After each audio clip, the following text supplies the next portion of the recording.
अगर आप भी चाहते हैं कि HRC म्यूजिक की ऑडियो सबसे पहले आप तक पहुंचे तो लाल बटन दबाकर हमारे चैनल को घंटी के निशान को दबाना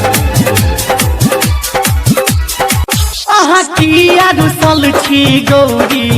कन पीस के भांग खियाबूने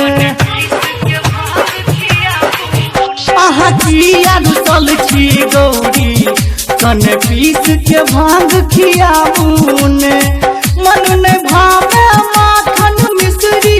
मन ने भावे माखन मिश्री सामने से हमरा हटाबूने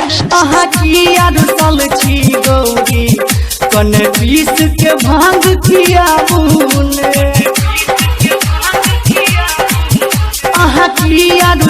छी गौरी कन पीस के भांग खियाबूने मन ने भावे माखन मिश्री मन ने भावे माखन मिश्री सामने से हमरा हटाबूने छी गौरी कन पीस के भांग खियाबूने। डीजे मनीष रक्सौल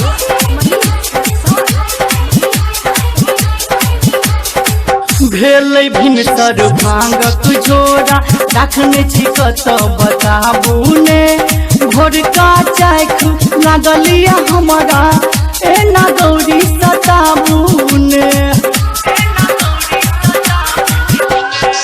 भेलै भिनसर भांगक झोरा रखने छी कत बताबूने भोरका चाख लागलिया हमरा एना गौरी सताबूने हम दुख अहाँके जानै छी हम दुख अहाँके जानै छी बस चार चिलम गाजा पियाबूने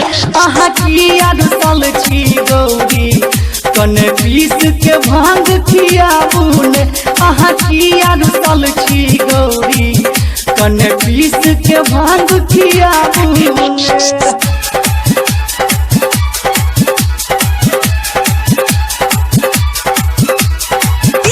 मनीष रक्सौल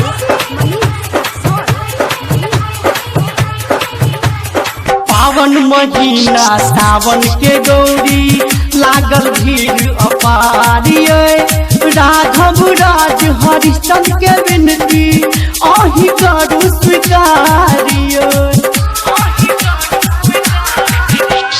पावन महीना सावन के गौरी लागल भीड़ अपारिये रविकांत रूपम के विनती अहि करू स्वीकारिये कार्तिक गणपति बउआ के